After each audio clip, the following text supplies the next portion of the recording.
crossing dimensions of time and space. Technology beyond comprehension. They are watching.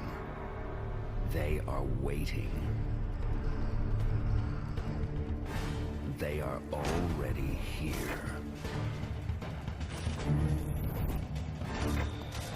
I know what I saw is not from this Earth. It is just amazing.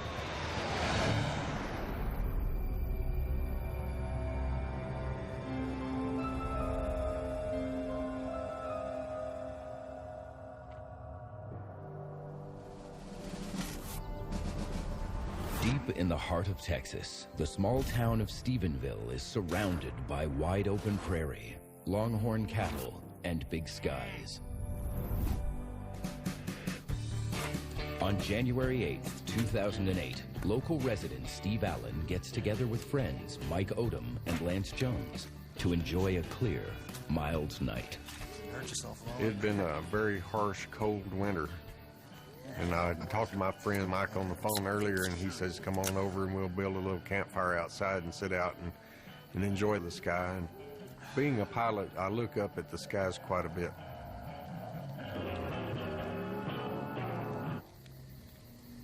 Now that's strange.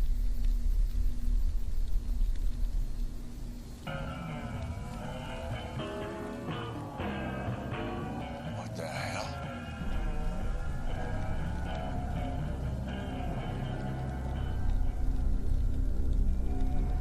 Steve? I was the one to first see it. I'll check that out. And look towards the east, and I see some lights coming at us at a very high rate of speed. Some very bright, intense lights. It looked like a magnesium flare. It's unlike anything that I had ever seen. What in the hell?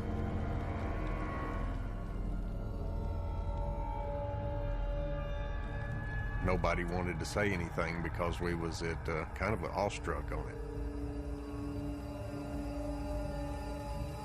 1, 2, 3, 4, 5, 6, 7. Being a pilot, first thing I thought of is what kind of airplane was it? I fly that area quite a bit, and I'm familiar with how long it takes to get from point A to B. I estimated the speed to be in the several thousand miles an hour area. How something could move that fast and not even produce air noise going across the surface. No sound whatsoever.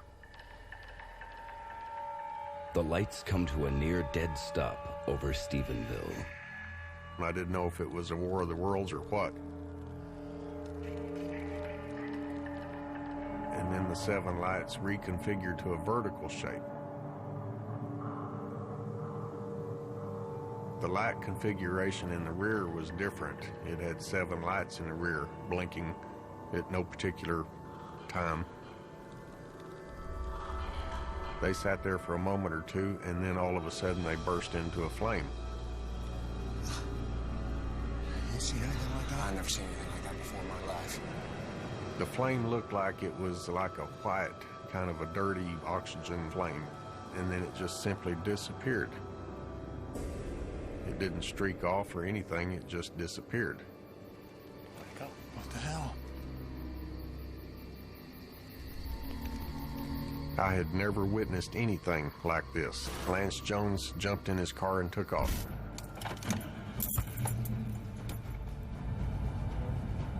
He was alarmed and scared.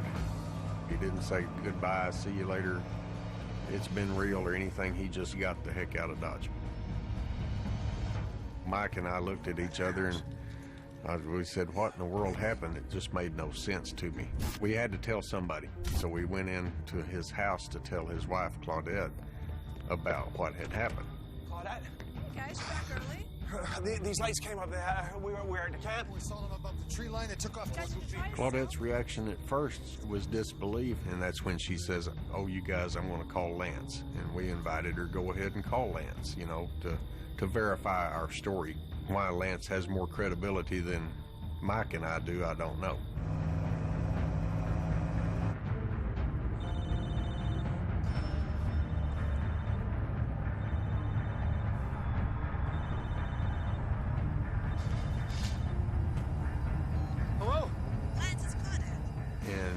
before anything was said, I think Lance told Claudette, hurry up and run back outside, it's coming again. All right.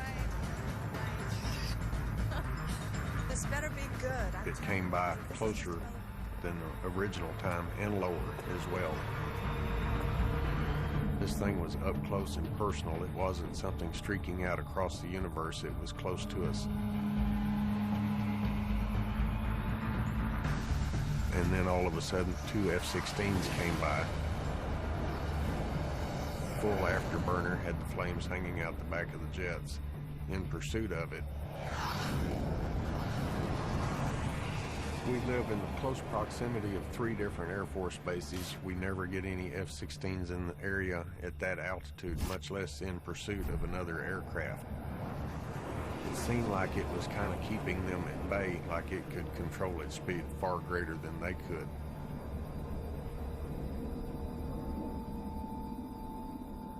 We watched it go off into the east until it just went out of sight. I had never witnessed anything like this, not in the remote possibility of anything like this. Why would our military be chasing something of our own product? Obviously they wouldn't. So questions was what's it doing here? Why is it here and what do they want?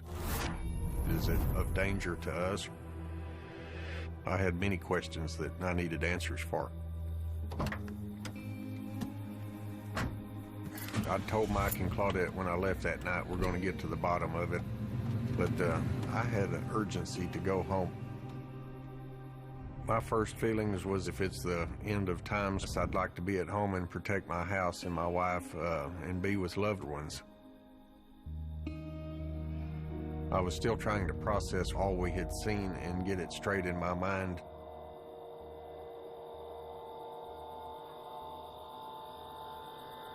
Hon? What's going on?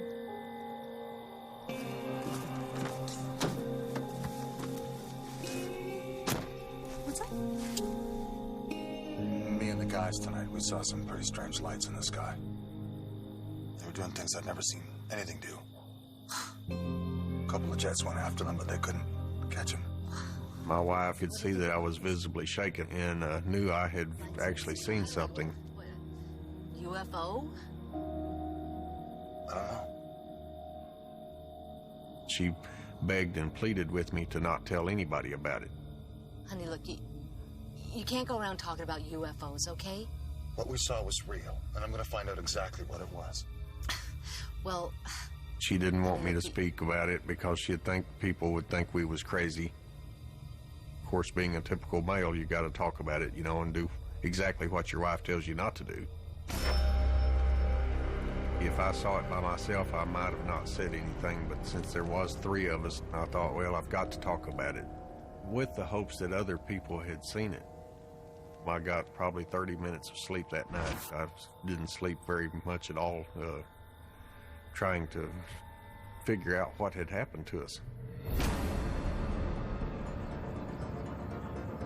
My first phone call the next morning was to the airport here in Stephenville, Texas. I'm a pilot, and those guys at the airport, they know who I am. They know I may be a lot of things, but I'm not a liar and don't make things up. So they took interest to what I might have seen. They called Fort Worth Tower, where the radar is actually located at, to see if there was anything unusual in the area. They did try to find out and get me some answers, but they found none. That seems terribly strange to me.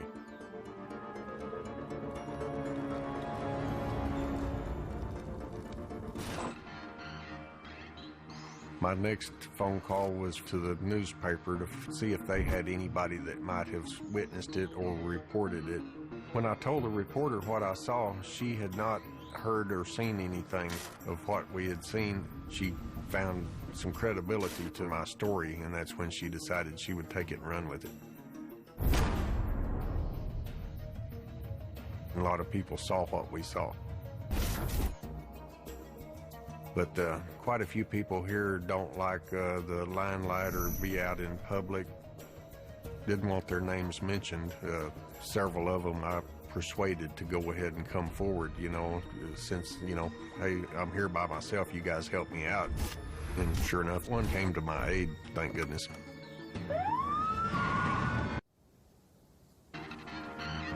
On the evening of January 8th, 2008, on the outskirts of Stephenville, Texas, Steve Allen and a group of friends observed military jets chasing a bizarre configuration of lights. But were they the only witnesses to this strange event?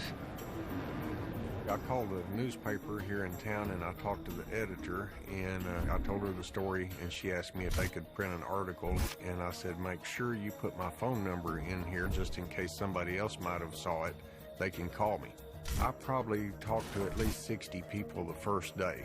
I got all their names, their addresses, what they saw, when they saw it, tried to get as many details as I could. Also, I asked them, would you be willing to come forward? Most are reluctant to go public, but local county constable Leroy Gaiten steps up. I've been in law enforcement for going on 20 years now. I am a constable, and I'm elected by the people. I have a lot of credibility online here.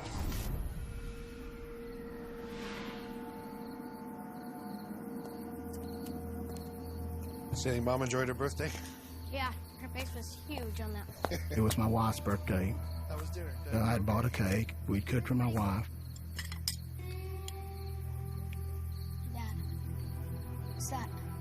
It was then when my boy pointed up to the sky, and he said, Dad, he said, look at those lights.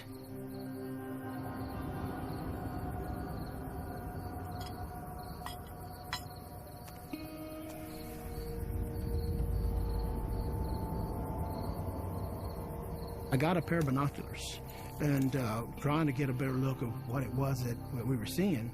And I couldn't make anything out other than these bright, bluish, fluorescent-looking lights. During this whole time, I'm trying to watch them, and my boy's, you know, he's a 10-year-old. He's asking me questions. Dad, is that a flying saucer? What is that, Dad? You know, what are they doing?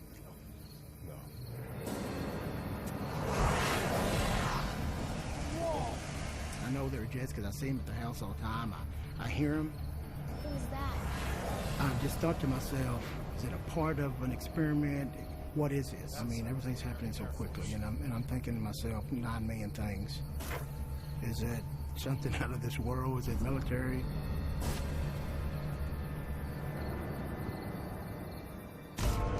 The local newspaper follows up on the story and contacts the Air Force.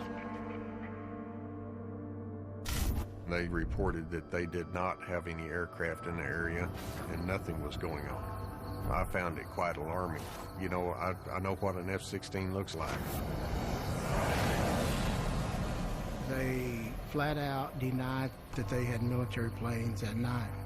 And I knew for a fact that there was at least 2 that night because I saw them.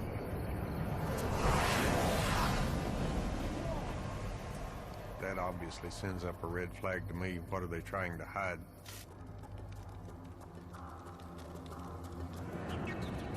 I was in a quest for the truth. Whatever it took, whether it was to make a commotion with the media or the public or whatever, we was willing to do it. Steve contacts the Mutual UFO Network, one of the oldest and largest UFO investigative organizations in the United States. MUFON sends Director of Research Robert Powell to Stephenville to investigate the case. The first thing we tried to do is determine, was this an airplane? Was this someone with his running lights on? Was this a star? Which has nothing to do with whether we're talking about little green men or little gray guys. We're talking about an event, an unidentified flying object that no one knows what it is, but as a scientist, you must investigate it. Within days, the investigation turns up 17 witnesses to corroborate Steve Allen's story. Elected officials, other businessmen, law enforcement officers, a lot of different witnesses. What really made Stephenville such a unique UFO event was that not only did you have 17 witnesses, you had witnesses who saw at different times over a 3.5-hour period and over varied locations. So this wasn't a case of a one single instance. That was extraordinary.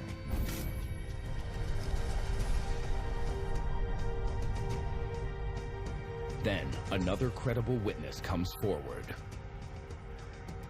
to challenge the military's claim that nothing unusual was flying in the Stephenville skies on the night of January 8th, 2008.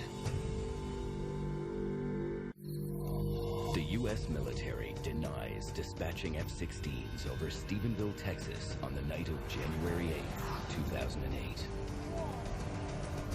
But Constable Leroy Gaiten and local pilot Steve Allen witnessed fighter jets chasing an unknown object, and they're not alone. We had 17 witnesses who came to tell us about what happened.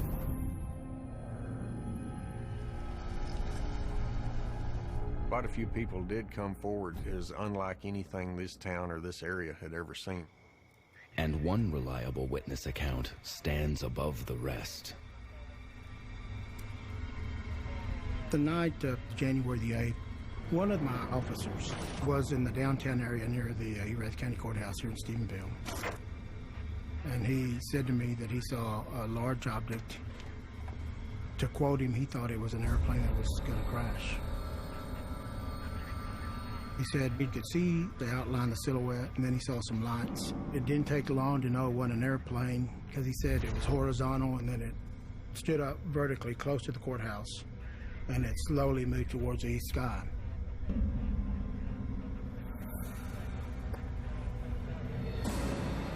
He pointed his radar in that direction. It wasn't very fast. It was less than 20 miles an hour.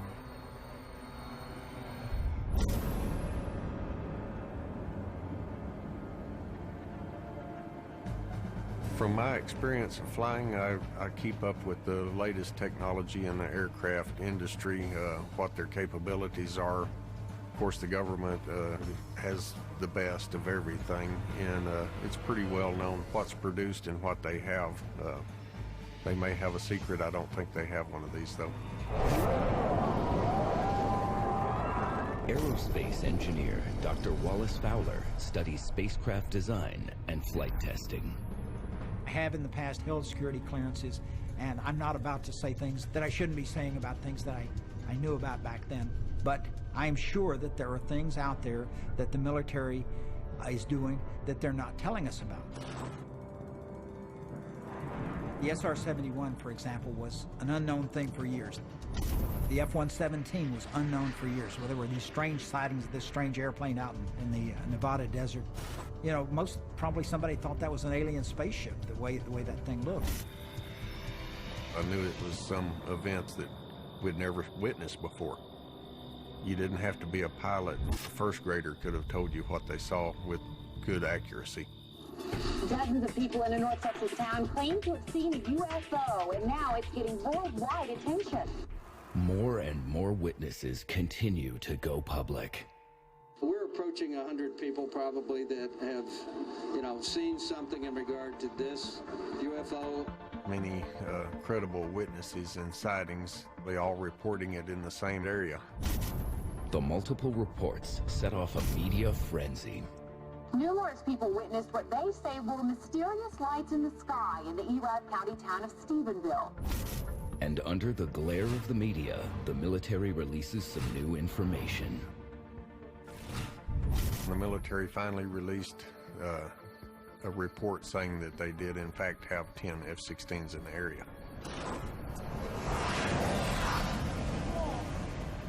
And I found that to be quite disturbing. I just kind of felt betrayed. Why did they wait so long to come out? Obviously, they was trying to hide something or cover something up. If it's something that they're working for national defense, certainly they don't need to tell me, or anyone else. But all they would have to do is say, it's one of ours, goodbye, end of the story. But the official response to UFO evidence has been consistent across the U.S. government for decades. Investigative journalist Leslie Kane has spent the last 10 years documenting UFO sightings around the world. In the early 1950s, the Air Force set up a program called Project Blue Book. And the purpose of that program was to receive reports on UFO sightings from the public. Project Blue Book was very good at ridiculing people, or at least of issuing explanations for cases that were ludicrous. They were basically a public relations operation for the Air Force to minimize the mysterious aspect of UFOs. The military shut down Project Blue Book in 1970. In the case of Stephenville, the Air Force claims witnesses were tricked by an optical illusion. They said it was a reflection off of a high-altitude jet airliner. Very well could have been a reflection off of my shiny white ass is what it might have been. Another military explanation is lenticular clouds, stationary lens-shaped clouds that form at high altitude. These don't travel with two F-16s chasing them, so that was just totally absurd. MUFON investigator Robert Powell presses the Air Force for answers. No longer denying the presence of the F-16s, what else does the military know? My first reaction was, I need to get radar information. So I sent Freedom of Information requests to every military base within 70 miles of Stephenville. In every case with the military, the response was, we have no information responsive to your request. Now, what does that mean? It's not even a yes or a no. My immediate thought was, I wonder, can I get radar information from the FAA and try to verify what these witnesses have seen? The civilian Federal Aviation Administration releases full radar reports for the night of January 8, 2008, from an airport near Stephenville. I don't think they knew that what they was giving it for, so I think we snuck in and got it without them knowing what we was doing. The radar data is a play-by-play of the activity in the sky on the night of the mass sighting. This is a great chance to see if I can corroborate what these witnesses saw. A person might lie to you, but the radar data won't. Powell begins by identifying the obvious. You could see commercial craft on the radar returns. Most of them were at high altitude. They were either descending or ascending out of the DFW Fort Worth airspace. Next, the data confirms the military's recent admission. The radar data did in fact show that there was 10 F-16s in the area. Then, the radar reveals something more. During the time period of 6 p.m. to 9:30 p.m., we picked up a total of 3 unusual objects that moved through the Stephenville area without transponders. Powell knows the U.S. government requires all aircraft to use transponders. The transponder is very similar to a GPS system, and it's basically just a radio signal going back to the radar station. And all 3 of those objects did not have a transponder, and all 3 were objects in the same area as the witnesses.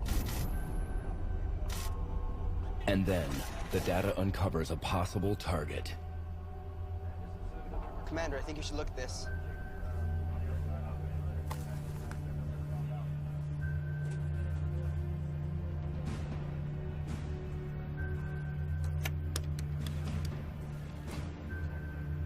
We have an unidentified aircraft approaching prohibited area P49, Crawford, Texas.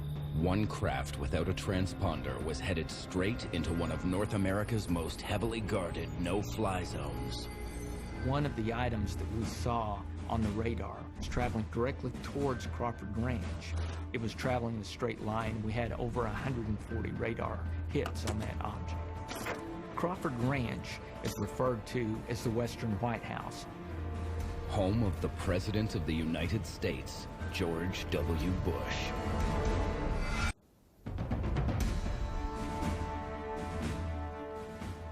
On the same night, witnesses report seeing a UFO fly over Stephenville, Texas. Radar data reveals 10 F-16 fighter jets and a mysterious craft bearing down on the no-fly zone over Crawford Ranch. Crawford Ranch is where George W. Bush, our ex-president, lives. It's east of here, about 60 miles. There's a no-fly zone of 3 miles in every direction around it, even if the president is not there. To break that no-fly zone is a serious offense. This would be the ultimate national security compromise. If a pilot flies through that area, they'll either force you down or they'll shoot you down. This object that's moving towards the western White House, and we have F-16s within 30, 35 miles of where this unknown object is, but on radar you can see that none of the F-16s react. And as this object descends, suddenly it just moves perpendicular at a high rate of speed, and in 1 to 2 seconds it's gone. If the F-16s weren't chasing the strange object, was the Air Force escorting one of its own top-secret aircraft? Densely populated area. Why would they have it out? It could be in the desert where it wouldn't be seen, you know. Why have it in this area? If this was a military aircraft and they'd flown it over civilian space, that would be a huge military blunder. Hoping to learn more about this strange object, Steve Allen and Robert Powell returned to the radar evidence. To me, the speed was a very critical thing. Radar sweeps every 10 seconds. So once I know where this object is here, where it's at 10 seconds later, 10 seconds later, it's just a question of doing some quick math to calculate how far did it move over the course of 10 to 20 seconds. What I concluded was the object accelerated to close to 1,900 miles per hour and continued on its way. Next, Powell works to determine the object's size. I wasn't able to do it with the radar information because what the FAA collects does not tell you anything about size. But there was one witness who claimed to have some evidence that we could utilize. After my story went public, I had another officer that works with us that I've known all my life. And he told me that the night of January the 8th, he saw, I guess, what you'd say, a craft.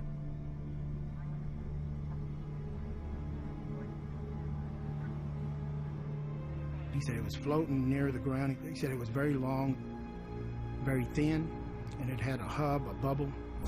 He said it was very large.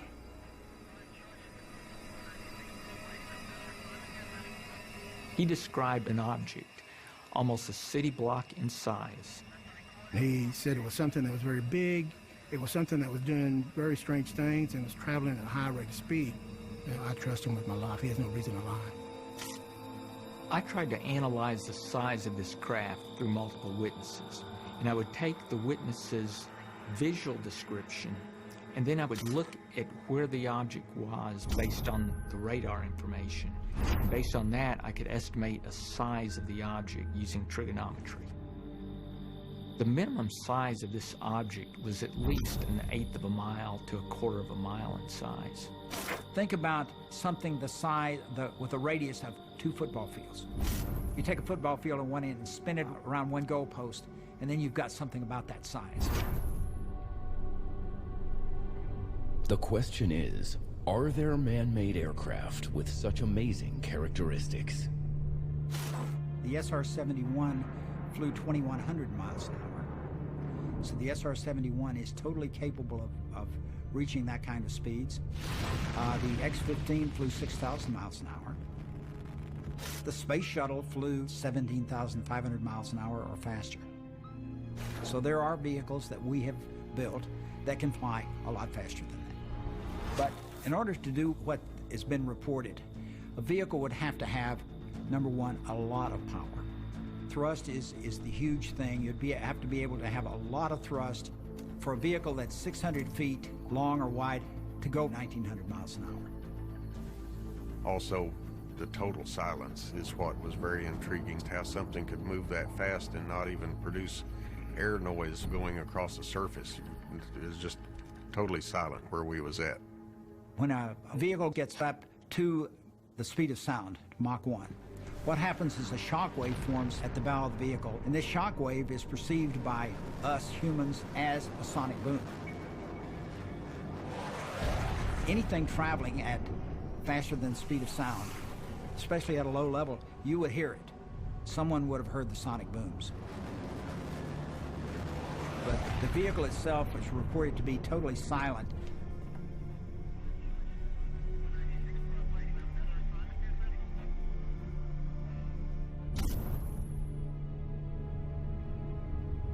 Professor of Physics and Astronomy John Willis studies the vast distances of outer space. If you had this imaginary spaceship that could travel close to the speed of light, it would take you 4 years to get to the nearest stars. If you were traveling at the much lower speeds that we can achieve with rockets on Earth, you would be looking at many thousands of years. It's possible, but it would take many times longer than a single human generation.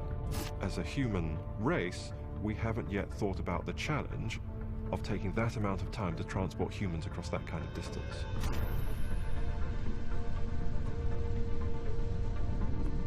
We can make some guesses about how many planets might host life, but to actually predict when will we make contact with an alien civilization, most scientists aren't willing to make that speculation. I feel like whatever we saw is not from this Earth due to the fact of its flight capability, is the speed it was traveling, it being able to fly silently. The unknown is very intriguing and leaves a lot of questions. I checked the internet, and a newspaper article shows that in like 1890 or 1891, in fact, there had been some sightings previously.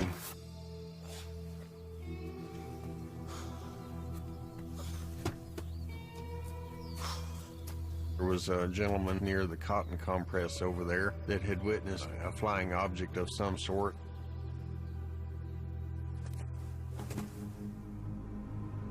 And it burst into flames, and he could describe it as a bale of cotton on fire.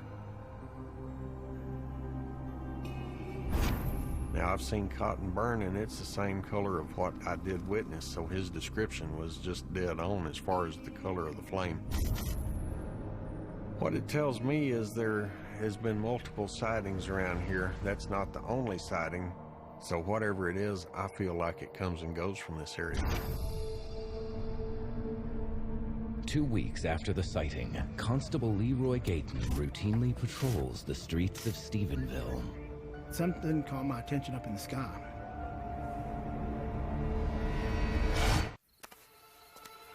The witness count continues to rise, and over 100 people report seeing an unidentified flying object in the Stephenville skies on January 8th, 2008. FAA radar confirms the presence of 10 F-16 jets and a massive object in the area that night. But the military denies any knowledge of the mysterious craft. Then, 2 weeks after the mass sighting, Constable Leroy Gaiten responds to a suspicious call in downtown Stephenville.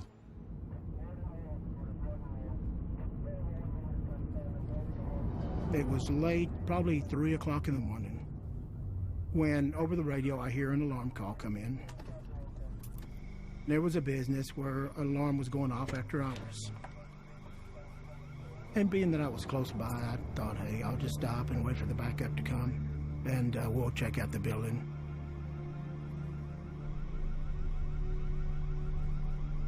Something caught my attention up in the sky. It was changing color from red, blue, possibly green. This time, Gaiten goes after hard evidence of the UFO. These cameras are not made for pointing up in the sky. They're made at pointing at cars, license plates. I was able to focus on this object and started recording. I could see it on a monitor in my car. And it was a large orb that seemed to be floating, not like your typical star, much larger. It was moving from east to west slowly. And I just didn't know what it was. It looked to be somewhat pulsating. It appeared to be almost hollow.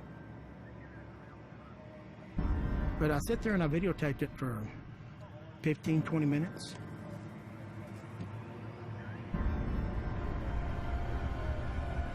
The lights didn't leave a tail because they took off so fast. I went home and looked at the video, and what was really strange, it had a lot of static interference. But for some strange reason, it just wasn't a clear video. That did also make front page headlines in the area. In spite of the hazy image, the latest sighting brings a new sense of purpose to the investigation. We was making progress. Everybody knew what they saw. During the time, everybody had their own assignment. Robert was doing his radar analysis. I was still taking a lot of testimony, a lot of what people saw, so we was busy just trying to figure out what happened. But the military simply tried to explain it away. They've got a smear campaign or a cover-up campaign to discredit whatever was seen. The UFO phenomenon is something that the U.S. government cannot explain. I believe they know it exists, but they can't explain it, and it's a monkey they don't want on their back. We were just almost ridiculed to death about what happened. They never asked what we saw. They was just too busy trying to explain it away. The question of a UFO cover-up by the U.S. government is a very tricky and difficult question to deal with. If there's an event that happens that's widely reported and there are numerous witnesses and we're very clear about what happened, the U.S. government will not want to be involved. It's almost like they want to hide something that everybody knows happened. There are probably classified documents still being withheld that deal with the UFO subject. So the bottom line is the U.S. government does not reveal everything it knows. But Steve Allen refuses to give up his quest for the truth. His perseverance pays off when he receives a startling phone call. The person on the other end of the line is none other than NASA astronaut Edgar Dean Mitchell. We talked for quite some time, probably an hour, hour and a half on the phone. I told him what all I had seen. He actually knew what I was talking about. Apollo 14 astronaut Edgar Mitchell is an American hero. He was the sixth man to walk on the moon. And for many years, he has been very outspoken about the UFO subject. He's interested in it, has done internal investigations, private investigations with people at high levels. He had quite a few interesting stories to tell me about what NASA wants them to say and what they don't want them to say. He relayed some facts about Buzz Aldrin being the first people on the moon, that something had landed within a mile of Buzz. He told Houston about it. Houston instructed them, said, don't look at it, don't look that way, have no contact with it, carry on with your mission. Disregard whatever was over there. And what about Mitchell's own Apollo mission in 1971? He has seen craft while he was out in space. He saw different things that definitely wasn't stars or anything. He saw a UFO. Dr. Mitchell is very credible. NASA doesn't control him anymore, nor the government, you know, so he really doesn't give a darn. He'll just tell you what he saw, you know. I feel like whatever he says is the truth. I knew what my story was. That was the most important thing. The big surprise was later on is when the report came out and what it contained. The radar data did in fact show something unlike anything that I had ever seen. Total surprise, a shock actually. Since Steve Allen first reported seeing a UFO over Stephenville, Texas on the night of January 8th, 2008, more than 100 witnesses come forward to corroborate his account. But the question remains, what was in the sky that night? After months of compiling eyewitness testimony and analyzing radar returns, both the data and the witness accounts reveal a crucial anomaly. The speed was a very critical thing.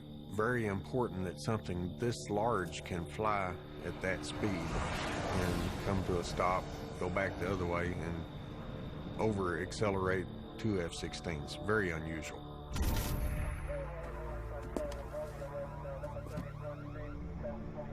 The object, whatever it was, went from basically standing still to 1,900 miles an hour in about 2 seconds. Anything that could fly that fast and then come to a complete stop that quick over such a short area, you know, that's a lot of G-force. The concept of G-force is part of Newton's law of gravity, a law that, here on Earth at least, can't be broken. G-force is basically an acceleration phenomenon. If you're in an airplane that pulls, quote, 2 Gs, at that point, the force on your bottom pushing up on you is twice your weight. If it's 3 Gs, it's 3 times your weight. In an F-16, for example, they can stand 9 Gs fairly easily. There's usually a blackout at 10 Gs. Blood comes out of your head, and you're no longer in control of the aircraft. I don't know of anything that's 600 feet across that can hover, that can go 1,900 miles an hour in 2 seconds and then stop again. I know of nothing that we know of that can do that. If you do the calculations, roughly that's about 43 Gs. Within seconds, you'd kill any human being. What I finally concluded when we completed the Stephenville report was that whatever caused this was not caused by the U.S. Air Force. It doesn't mean that that was an extraterrestrial object. No one can prove what happened in Stephenville was an extraterrestrial object. However, what I can say is that it was not anything that we manufactured on Earth. When the report came out, I felt good about it. It did tell exactly what we saw, you know. Exact location, exact times, everything was there.